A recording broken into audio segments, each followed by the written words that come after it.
Akhirnya pedangdut Citra Ria bisa kembali dipertemukan dan bertatap muka dengan Yakraman Yagus serta istri mudanya Irianti Malarangeng di ruang sidang Pengadilan Negeri Cibinong Bogor kemarin sore. Sebelumnya, ketiganya juga pernah bertemu, tetapi bertemu di Pengadilan Agama Cibinong pada Januari lalu yang berakhir dengan keributan hingga membawa Citra Ria dan ayahnya Soeharjo meringkuk di dalam tahanan. Lalu, benarkah jika hadirnya Yakraman beserta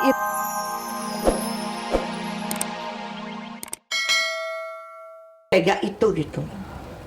Dia kan manusia juga. Itu aja.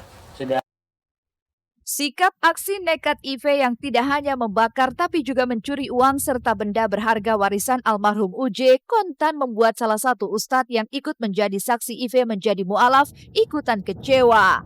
Konon geliat atau tanda-tanda jika Ive memiliki sikap tak terpuji telah tercium oleh Ustadz Ujai.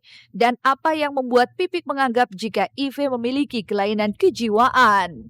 Kalau saya pikir dia psikopat ya. Soalnya nanti mau diperiksa urusan kejiwaannya. Kita sudah sedikit membaca gitu ya, ada sebuah kecurigaan. Ini orang nggak bener gitu kan. Tapi karena memang kita tidak enak kepada Umi Pipik, karena kan tujuan Umi Pipik baik toh, cerita-cerita yang ada pada dirinya yang diceritakan sama kita itu mungkin semua sebuah kedustaan, sebuah kebohongan semua, dimana dia dengan keluarga begini. Kalau misalkan kembali ke keluarga, misalkan nanti diiniin, digituin dan seterusnya. Ternyata sungguh terlalu. Sejak musibah kebakaran, Pipik langsung memboyong 3 anaknya ke sebuah apartemen di kawasan Cilandak Barat, Jakarta Selatan. Pipik pun sepertinya tak ingin membawa anak-anaknya kembali pulang ke rumah yang telah memberinya banyak kenangan itu. Kini, rumah yang sebagian bangunannya berwarna hitam masih saja diberi garis pembatas oleh pihak kepolisian. Namun, apa yang membuat Pipik akhirnya memberanikan dirinya untuk kembali masuk ke rumah yang telah hancur itu tadi malam? Dan inilah gambaran keberadaan Pipik untuk kali pertamanya di rumah yang hampir sepekan ia tinggalkan.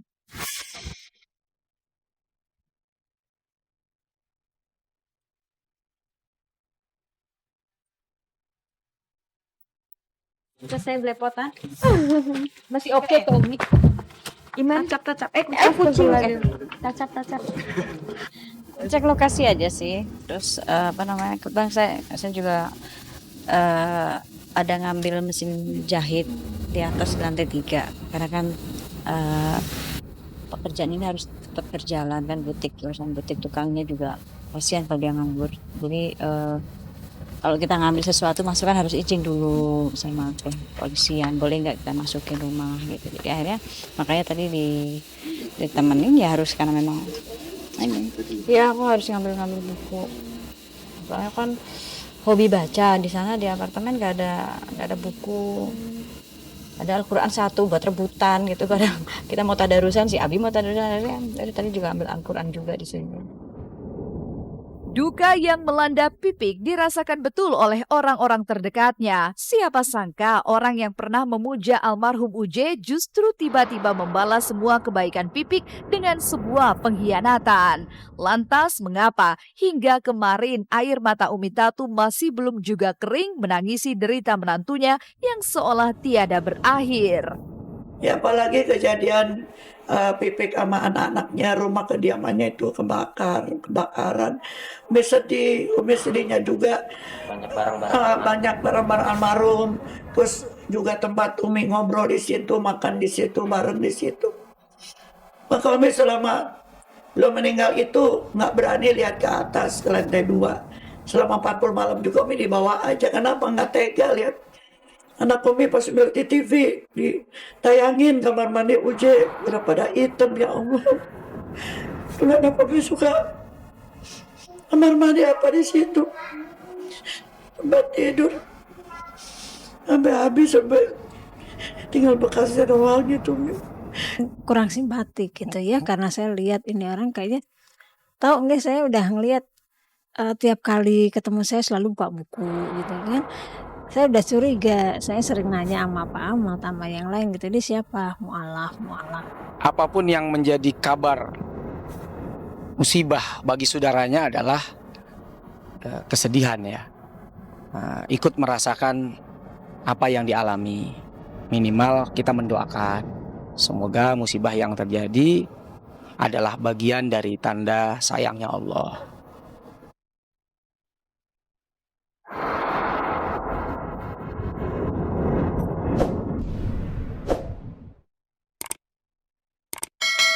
Seperti apa saat Yakraman Yagus, Citra Ria, dan Irianti kembali bertemu? Akankah bulan Ramadan ini meredam amarah di antara mereka atau justru masalah ini akan semakin memanas? Temukan kisah sesaat lagi hanya di Celeb on Care.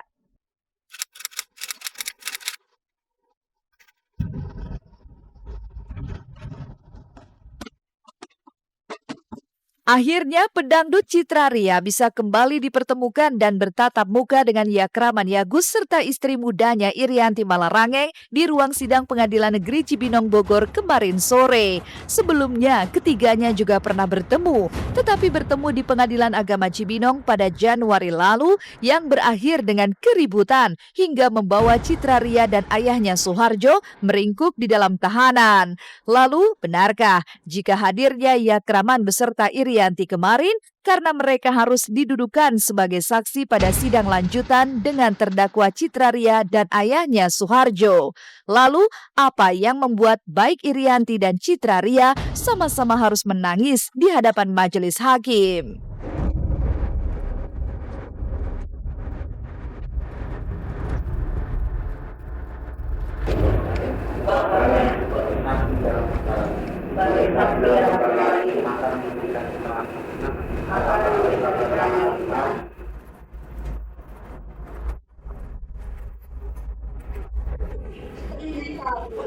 Oh mungkin, saya kan sudah punya suami, dipeluklah si Kapten Eli ini, dibilang ini, sudah punya suami, nggak mungkin pegang kepada kami, kenapa?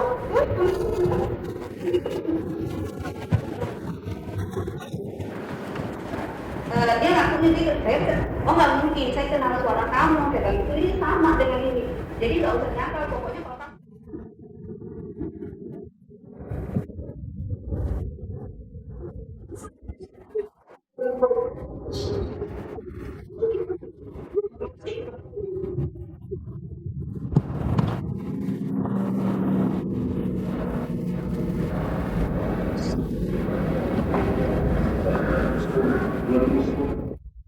Tangis air mata yang mewarnai jalannya persidangan kemarin itu rupanya memiliki makna yang berbeda. Jika Irianti menangis karena ia merasa dipojokkan oleh majelis hakim, apa yang membuat Citra tak kuasa membendung air matanya?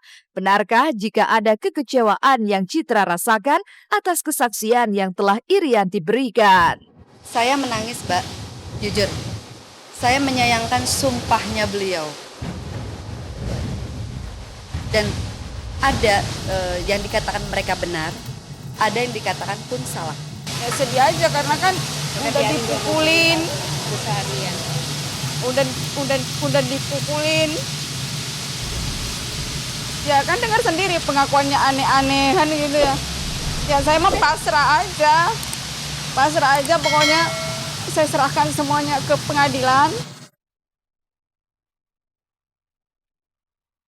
Keberadaan Yakraman Yagus di tengah Citra Ria dan Irianti Malarangeng mau tak mau membuatnya menjadi sosok kunci atas pecahnya perkara ini. Tapi mengapa pasca menjalani persidangan kemarin, Yakraman justru menolak berbicara? Dan apa yang meyakini Irianti jika suaminya itu tak pernah menikahi Citra Ria secara sah? Hatimu ya, mudah. Itu semua rekayasa. Oh nggak ada foto nikah, itu foto studio. Ya nggak apa-apa, dia mau berbicara apapun ke media tidak apa-apa. Karena saya jelaskan bahwa memang saya menikah dengan suami saya. Dan kalau memang dia bilang bahwa itu foto rekayasa, saya tidak berani, Mbak. Karena apa? Karena saya berhadapan dengan seorang kolonel loh. Gitu, aparat hukum negara. Saya tidak berani bermain-main untuk foto. Nggak mungkin. Gitu. Emangnya beliau ini foto model?